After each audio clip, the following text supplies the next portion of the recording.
J'eus du reste l'occasion, pour anticiper un peu, puisque je suis encore à Tansonville, de l'y apercevoir une fois dans le monde, et de loin, où sa parole, malgré tout vivante et charmante, me permettait de retrouver le passé. Je fus frappée combien il changeait. Il ressemblait de plus en plus à sa mère. La manière de sveltesse hautaine qu'il avait hérité d'elle, et qu'elle avait parfaite, chez lui, grâce à l'éducation la plus accomplie, elle s'exagérait, se figeait. La pénétration du regard, propre aux Guermantes, lui donnait l'air d'inspecter tous les lieux au milieu desquels il passait, mais d'une façon quasi inconsciente, par une sorte d'habitude et de particularité animale.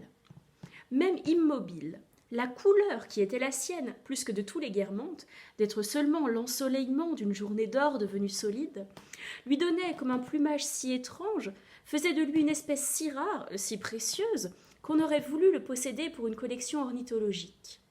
Mais quand, de plus, cette lumière changée en oiseau se mettait en mouvement, en action, quand, par exemple, je voyais Robert de Saint-Loup entrer dans une soirée où j'étais, il avait des redressements de tête si soyeusement et fièrement huppés sous les grettes d'or de ses cheveux un peu déplumés, des mouvements de cou tellement plus souples, plus fiers et plus coquets que n'en ont les humains, que, devant la curiosité et l'admiration moitié mondaine, moitié zoologique qu'il vous inspirait, on se demandait si c'était dans le faubourg Saint-Germain qu'on se trouvait ou au jardin des plantes, et si on regardait un grand seigneur traverser un salon ou se promener dans sa cage un oiseau.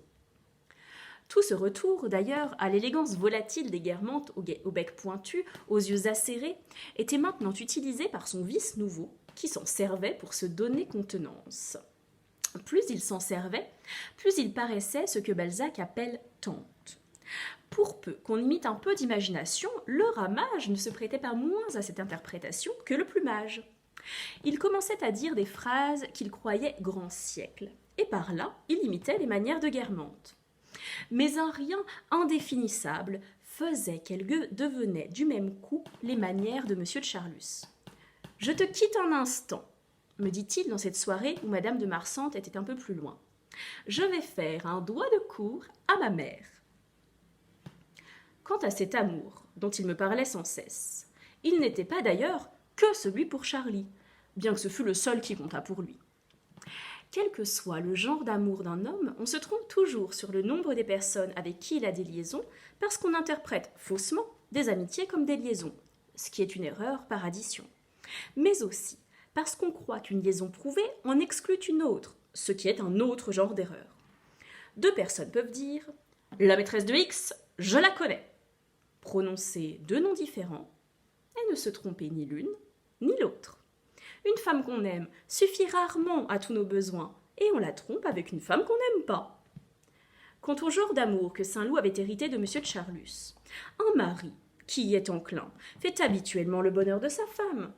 C'est une règle générale, à laquelle les Guermantes trouvaient le moyen de faire exception, parce que ceux qui avaient ce goût voulaient faire croire qu'ils avaient au contraire celui des femmes. Ils s'affichaient avec l'une ou l'autre et désespéraient la leur. Les Courvoisiers en usaient plus sagement. Le jeune vicomte de Courvoisier se croyait seul sur la terre et depuis l'origine du monde à être tenté par quelqu'un de son sexe. Supposant que ce penchant lui venait du diable, il lutta contre lui, épousa une femme ravissante, lui fit des enfants.